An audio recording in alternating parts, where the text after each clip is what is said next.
බුද්ධ ධර්මයට අනුව මස්මාංශ අනුභවයේ පාපයක් නොවේ නේද? මෙම ආරාමයේ මස්මාංශ අනුභව නොකරන්නේ ඇයි? දැන් මේකෙන් දැනගන්න ඕන කාරණා හුඟක් තියෙනවා. මේක බොහොම මේකත් අර වගේම සියුම් වෙනවා. මේ විස්තරය දැනගන්න ගියාම මිනිස්සු හුඟක් කටිනා තර්කවාදී. පව් සහ පව් සිද්ධ වීමේ චේතනා මුල් වෙන හැටි බුදුරජාණන් වහන්සේ දේශනා කළා. තර්කවාදීන් විසින් ක්‍රියාව මුල් වෙන හැටි දේශනා කළා. නැන ක්‍රියාව මුල් වෙන හැටි ඒගොල්ලන්ගේ දැනීමෙන් ප්‍රකාශ කළා. බුදුරජාණන් වහන්සේ කර්මයක් සිද්ධ වීමේ චේතනා මුල් වෙන හැටි ප්‍රකාශ කළා. දැන් අද වෙනකොටත් මේක විශාල ප්‍රශ්නයක් වෙලා තියෙනවා. සමහරවිට මට අපවාද කරලා නිර්නාමික ලියවුකුත් ඒවා තුනම මේ මෑතකදී එක්කද. මේ පිළිබඳව විග්‍රහ කරපුවාම ඒකට විරුද්ධ වෙලා. චේතනා මුල් කරගෙන පාපයක් වෙන ආකාරයයි බුදුරජාණන් වහන්සේ දේශනා කළා.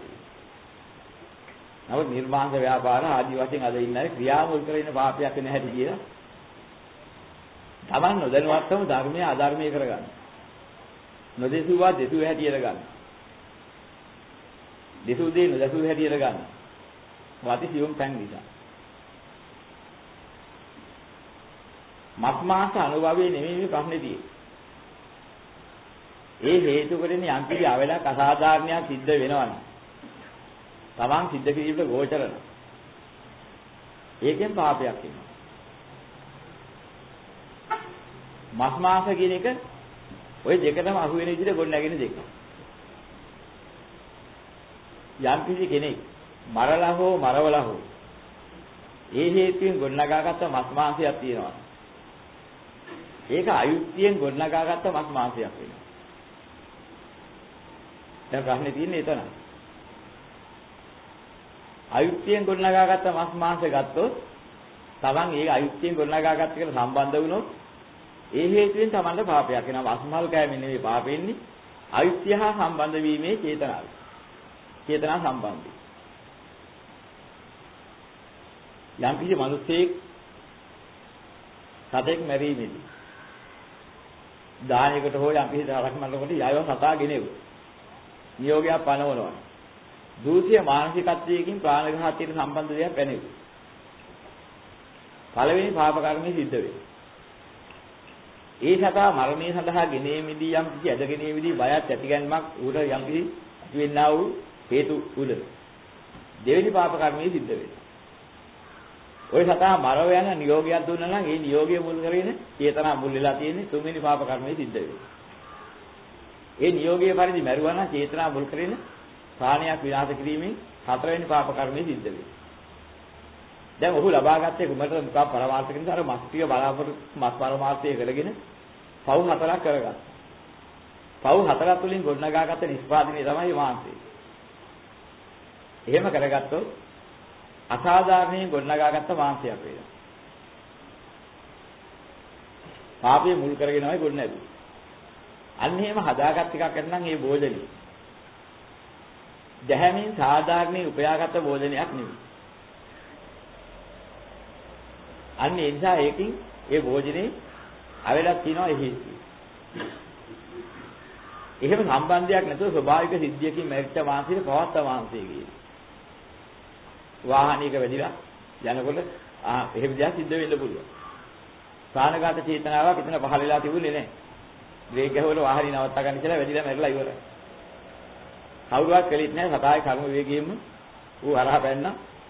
වාහනේ යන මනුස්සයා හදකැල කරන බලාපොරොත්තුෙන් ගියත් නෙමෙයි ඒ චේතනාවක් තිබුණේ නැහැ යන ගමන ගියේ. මේ අවස්ථාවේදී සිදුවන හදිසි අනතුරකින් ඒ සතා මලා. දැන් මේකට මරණය හා සම්බන්ධව කිසිම අර හතලම සිද්ධ වෙලා නැහැ. යව සතා ගෙනෙව ඒ සතා ඇදගෙනේම ඒ වගේම මේ සතා මරණය නියෝගය ඒ අනුව මැරීම ඒ හතරකින් සිද්ධ වෙච්ච මතක් නෙමෙයි අතන තියෙන්නේ. එහෙමනම් ගහක් පල්ලේ වැහැල්ලා ගලක් පල්ලේ වැහැල්ලා ඉවුරක් පල්ලේ වැහැල්ලා වතුරකට වැටලා හතෙක් මැරෙනවා. කවුරුවත් පොතරකවත් උගුල් අටවලා තියීම නෙමෙයි ස්වභාවික සිද්ධියක් වශයෙන්. මෙහෙම සිද්ධියකදී හටගන්න සතාගේ මතර කිසිම ආකාරයක චේතනා සම්බන්ධයක් නැහැ හිඟි හිංසා කිරීම මුල් කරගෙන. මෙන්න මේක කියනවා පවත්ත මාංශය. මස් මාංශ කෑම පවුද කියලා කිව්වොත් පවත්ත මාංශය කෑම පවුනේ ඒකත් මස් මාංශ. ඉතින් ඔයකට එකපාර ඕනෑ කියලා උත්තරයක් දෙන්න බෑ. ඒ මස් මාසයේ කිසිම ප්‍රශ්නයක් ඇති එකක් නෙවෙයි. ඒකින් දැහැමින් ලැබිච්ච එකක්. නැනම් පාවක් නොකර ලැබිච්ච එකක්. පාප චේතනාව මුල් කරගෙන හටගත් එකක් නෙවෙයි. අන්නේ මාසයේ පාපයක් නැහැ. නමුත් කලයේ තියෙන කලවලත් ඒ වගේම අර වාදී සතුන් මරලා තියෙන මස් තියෙන කලවල තියෙන ඒවා අර කියන පාප හතරකින් ගොඩනගලා හදාගත්ත අසාධාරණ ලෙස ගොඩනගාගත් එකක් නිසා. අන්න ඒක වෙනස තියෙනවා. ඉතින් බෞද්ධයෙක් යම් කිසි කෙනෙක් යමක් කරනකොට දානයක් යහපත් දෙයක් කරනකොට කාරණා තුනක් ශ්‍රේෂ්ඨයි කියලා දකින්න. එකක් තමයි චිත්ත ප්‍රහාදයේ දෙන පුද්ගලයාගේ ඇතිවෙන්නා වූ චිත්ත ප්‍රහාදයෙන් දීම. ලබන පුද්ගලයාගේ තියෙන සීලවන්ත ගුණවන්තකම. අනික තමයි දාන වස්තුවේ තියෙන දැහැමි බව. ඔය කාරණා තුනකින් පිනක් බලවත් වෙනවා. යහපතක් සිද්ධ වෙනවා.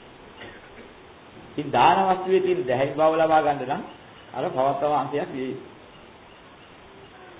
ඔයින් අමතරව ගත්ත බලහත්කාරයෙන් මරලා හිංගි හිංසා කරලා ගොඩනගා ගත්ත යමක් නැත්නම් ඒකේ ඔන්නෝයේ තියෙන දැහැමි බව අඩු වෙනවා. මේකෙදි අපිට ගන්න තියෙන්නේ මොකද්ද? යම් කිසි පුද්ගලයෙක් ওই ටික කරා නම් ඔහු ලොකු පාප කර්මයක් සිද්ධ කරගන්නවා වැරදි දෙයක් විසුන්ටක් දීලා. හතරක් සිද්ධ කළා හතරෙන් ගොඩනගාගත්ත අසාධාරණ වසක් දන් දීව පස්වෙනි පාප කර්මය කියලා පෙන්නනවා. හැබැයි ඔය හතර යම් කෙනෙක් කරලා තිබුණා කරගත්ත අය චේතනාව වශයෙන් ඒගොල්ලෝ පාපය කරගත්තා. අපි දන්නවා එක දෙයක්. අපි මේ පාපේ කාරණා හතරටම සම්බන්ධ නැහැ. හතරකින් ගොඩනගපු අසාධාරණ මාංශයක් වුණා නම් දන්න.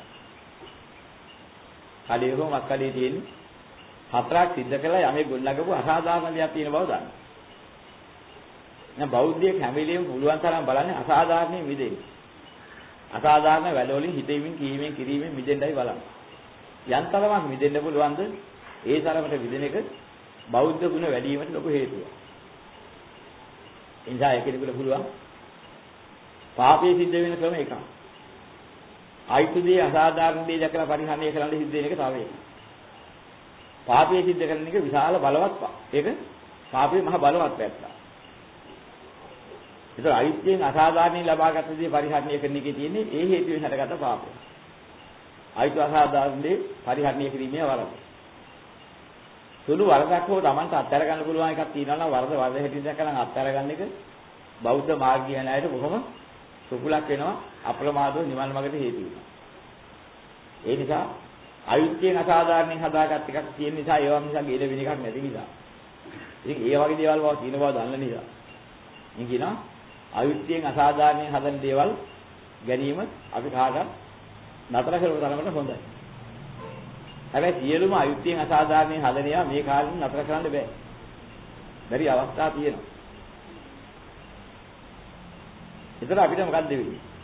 අපි ඒක ප්‍රිය කරන්නේ නැහැ. කරන්න දෙයක් නැති නිසා පරිහරණය කරනවා. ඒක අසාධාරණේ ගොඩනග බව දැනගෙන ඒක අත්හැරලා ඉන්න බැරි මට්ටමේ එකක් තිබුණා. දැන් අපි තමු හාල්. කුමිනාශක බේත් ගාලා ඔක්කොම කරලා කෝටි ගණක් කීඩාව අරුම සත්තු ඔක්කොම මරලා එහෙම කළා නිෂ්පාදනය කරලා තමයි වෙනද පොළ හාල් ලෙවලා තියෙන්නේ. අපි දන්නවා දන්න හැටියට බලනකොට මේක සාධාරණ නිෂ්පාදනයක් වෙලා නැහැ ඒක. විශාල අයිතුකම් අසාධාරණකම් කළා තමයි නිෂ්පාදනය කරන්න වෙලා තියෙන්නේ. නමුත් මේක අපිට දැන් ඒ අසාධාරණ දෙයක් කියලා අත්හැරලා නිකන් හිටියොත් ජීවත් වෙන්න ක්‍රමයකුත් මෙන්න මේ රටක් මොකද කරන්නේ? යන්තරමක් අසාධාරණේ අවම කරන්න පුළුවන් නම් ඒ මට්ටමට අවම කරගන්න. ඒක හරියට මොකද කරන්නේ? අනේ මේ බඳු අසාධාරණ ජීවිතයක් ගත කරන්න වෙලා තියෙන්නේ. මේ බඳු කයක් ඇතුලේ. මේ බඳු මිනිස් පරිසරයේ. මේව ආහාරය පරිහරණය කරමින්. මෙහෙම ප්‍රදේශයක ඉඳ වෙච්ච ඉඳන්. එහෙනම් මේ බඳු අසාධාරණ ප්‍රයත්නක් මම බලාපොරොත්තු වෙන්නේ නැහැ මතුවර. මිනිස් සංකාරයන් කෙරෙහි යම්කිසි බලාපොරොත්තුවක් තන්දරාගයක් තිබුණා ඒක විදිහට යනවා. දිට්ඨි සම්පවිත නැහැ දිට්ඨි විපරිතයි ඔහුගේ ක්‍රියාවලිය. සතරපාගත කිරීමට හේතු වාදකෙත් ඒකේ නේ. මේ අධ්‍යයනයෙන් පස්සේ ඊළඟට යබඳු අධ්‍යාත්ම වල උත්පත්තිය ලබන්නේ. හේතු කාර්යයෙන් මිදිලා තවදුරටත් ජීවත් වෙනවා නම් අවිද්‍යාව ප්‍රශ්න සහිතලා තව එහාට ඉවර කරගත්තේ නැත්නම් දෙව්ලෝක හරි උපදින්න හේතු වෙනවා මිනිස් කාමයෙන් එහෙනම් මිනිස් පරිසරයෙන් ඉවත් වෙනවා. නැවතත් ඊළඟ අධ්‍යාව යබඳු පරිසරයකට එන්න හේතුවක් නැති වෙනවා. යබඳු පරිසරයේ යබඳු වන්නා මිනිස් ස්වභාවයේ තියෙන ආදීනව දැකලා එවන්දු ජීවිතයක් ගත කිරීමේ තිබෙනා වූ ආදීනවේ අවැඩ දැකලා ඒ කෙරෙහි යම් කිසි බුද්ධිලයක හිත මිදිලා ගියානේ. ඔහුගේ සංඛාරයෙන් නිදහස් වෙනවා.